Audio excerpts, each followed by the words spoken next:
Hello mga kachilchilas! Bilang paggunita ng Holy Week, naglista kami ng mga katangi-tangi at nagagandahang simbahan na aming dinayo pa. Samahan nyo kaming magbisita iglesia dito sa Holy Week Special sa Guimaras at Iloilo.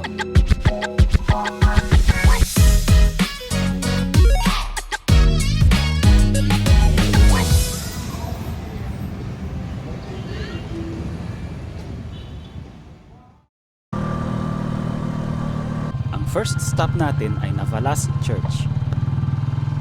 Sa harap ng simbahan ay isang watchtower na ginamit para magbigay ng babala tuwing may paparating na mga pirata.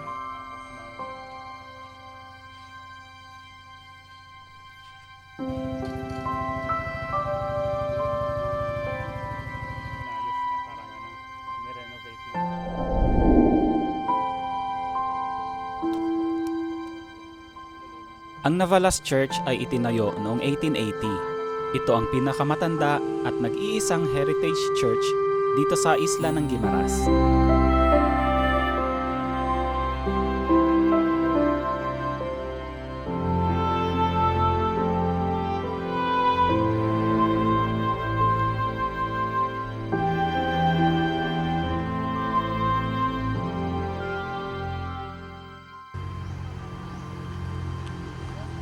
Ang pangalawa at huling simbahan na binisita natin dito sa Guimaras ay ang Trappist Monastery. Ito ang nag-iisang Trappist Monastery dito sa Pilipinas at itinayo ito noong 1972.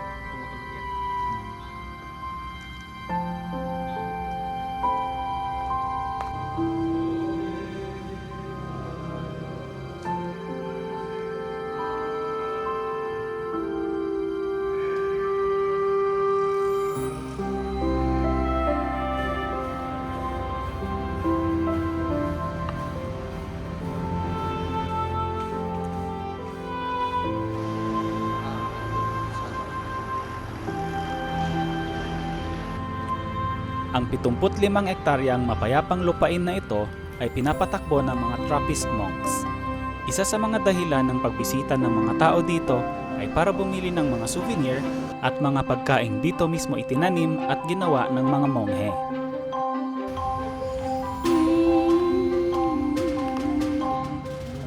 Ang mga susunod na simbahan na bibisitahin natin ay nandito lahat sa Iloilo Province. Nandito tayo ngayon sa St. Clement's Church sa Iloilo City. Noong 1946, ang pinakaunang Novena Mass to Our Lady of Perpetual Help ay ginanap sa simbahan na ito. Yun din ang unang ginanap sa buong Asya.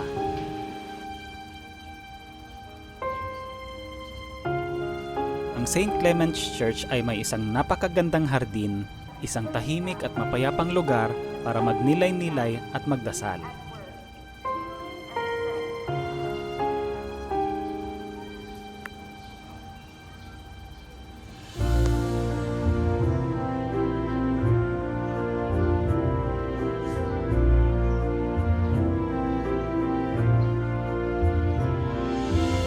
At pagsapit ng Christmas season, maririnig mo ang mga carillon bells na nagpapatugtog ng Christmas carols dito sa St. Clement's Church.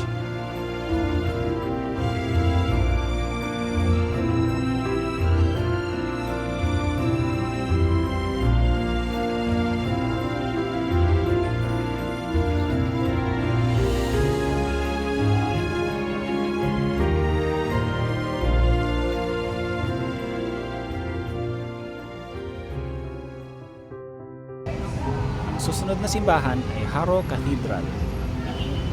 Kilala ito dahil sa Romanesque Revival architecture, all-male Saint Pillars, at ang nakahiwalay at makasaysayang bell tower.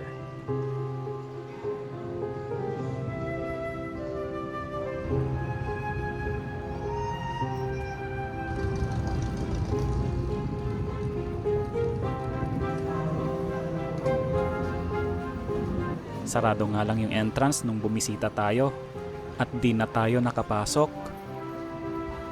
Kaya umakyat na lang tayo sa second floor sa labas.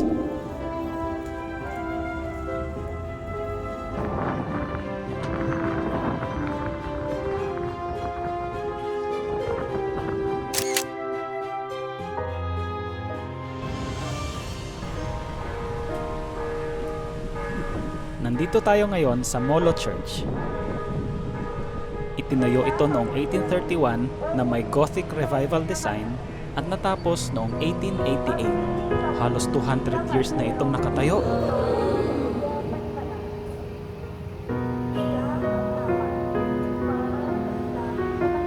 Merong 16 na estatwa ng mga babaeng santo dito sa loob ng simbahan at ang patron saint na si Saint Anne.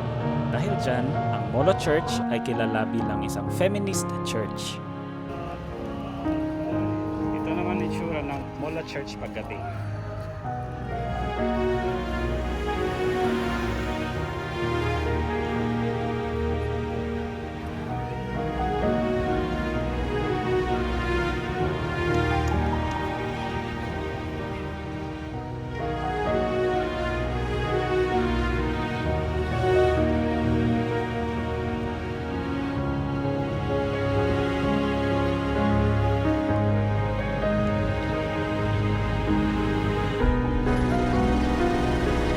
Mas matanda pa kaysa sa Molo Church, ang Arevalo Church ay mahigit 400 years old na mula nung itinatag ito noong 1582. Makalipas ang ilang pagsalakay at pagkasira dahil sa katandaan, ang simbahang ito ay dumaan sa isang major reconstruction at natapos noong 1869.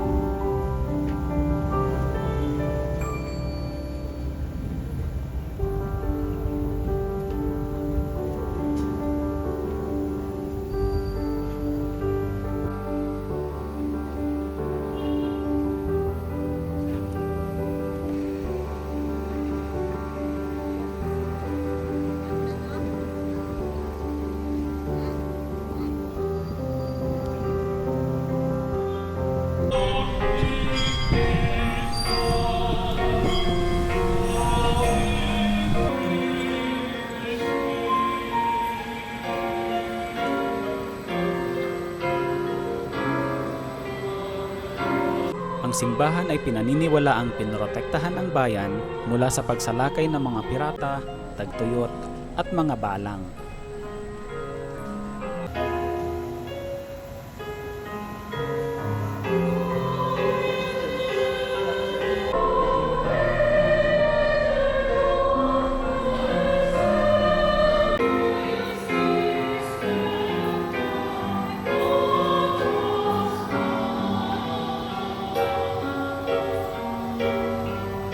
Lalabas na tayo ng Iloilo City para bumisita ng ibang simbahan.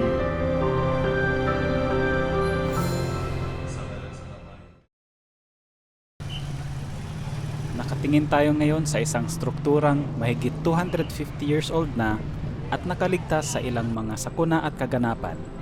Ito ang Gimbal Church.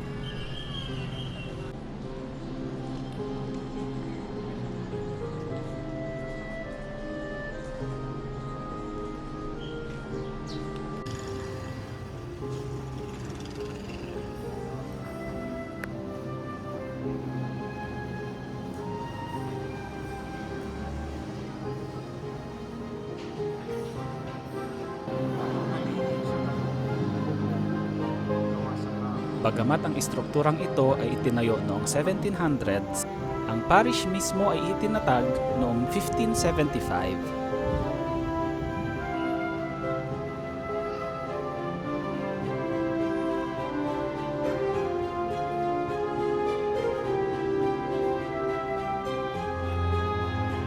Ang Gimbal Church ay nakaligtas sa isang malakas na lindol noong 1787, pagkasunog noong 1895, pagkasira noong World War II at isa pang lindol noong 1948. Mayaman sa kasaysayan ang simbahang ito.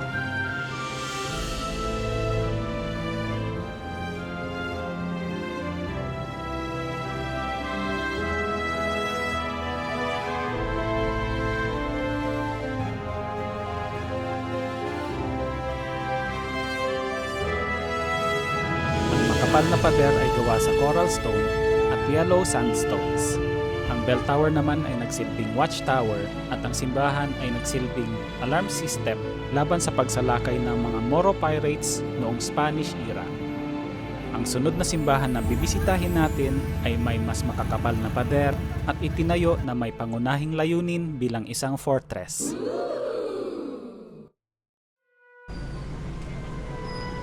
Ito ang Miagao Church, isang World Heritage Site. Itinayo bilang fortress church, ang dalawang bell towers ay nagsilbing watchtowers at meron itong napakakapal at napakatibay na mga pader.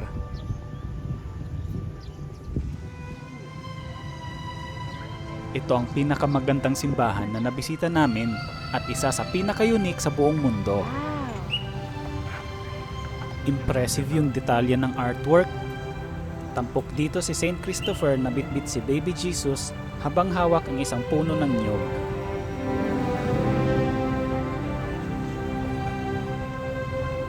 Ang istruktura ay gawa sa limestone, coral stone at mga lokal na materyales at inabot ng 2 dekada bago natapos ang konstruksyon.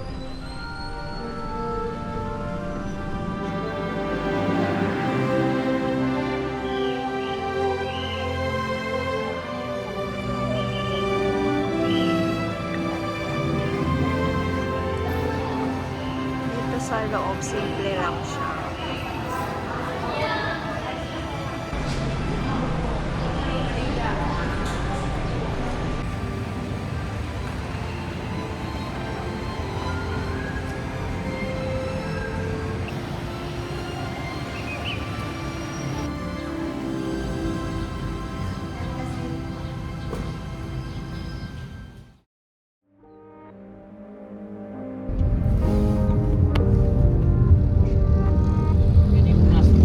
Bibisitahin naman natin ngayon ang isang kakaibang kapilya. Ito ang Camposanto. Ang kapilya nito ay nasa gitna mismo ng sementeryo.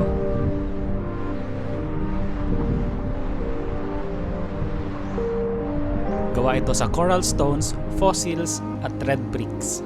At natapos ito noong 1892.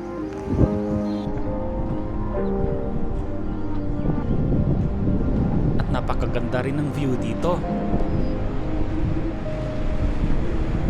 Ang Camposanto ay parte ng San Joaquin Heritage Church and Cemetery Complex. Ngayon pupuntahan naman natin ang San Joaquin Church.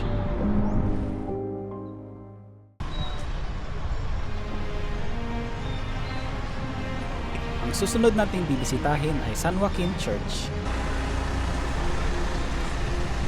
Di tulad ng ibang simbahan na nagpapakita ng mga eksena sa Biblia, ang San Joaquin Church ay nagpapakita ng mga eksenang militar sa bandang taas ng entrance nito.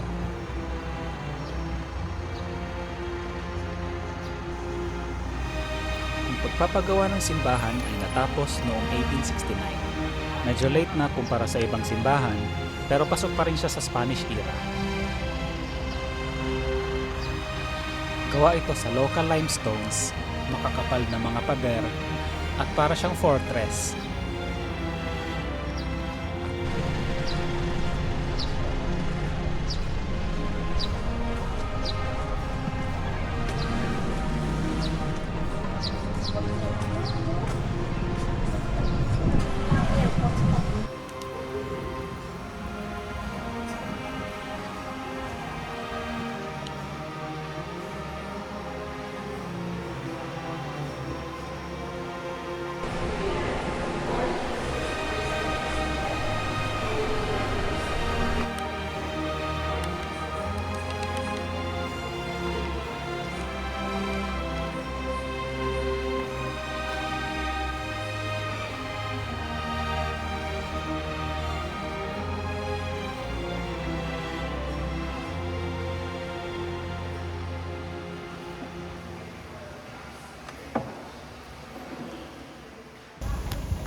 Ito ang Garin Farm, kombinasyon ng agrikultura, leisure resort, at pilgrimage site. Yan yung hangin malamig.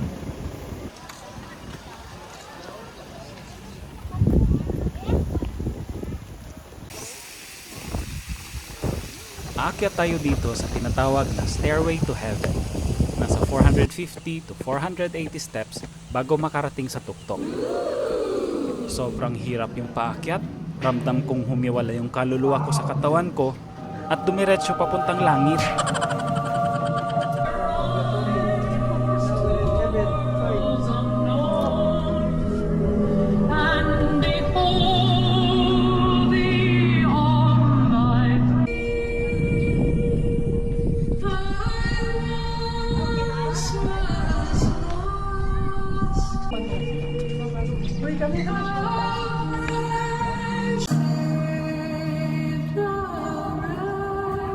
Malawak ang Garin Farm.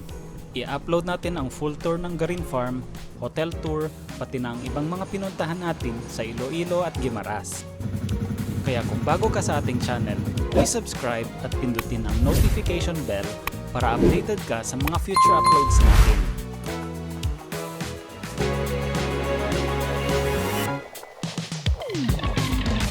Maraming salamat po sa panonood at lagi nating tatandaan na lahat ng bakasyon ay mas memorable kung tayo ay chill-chill lang.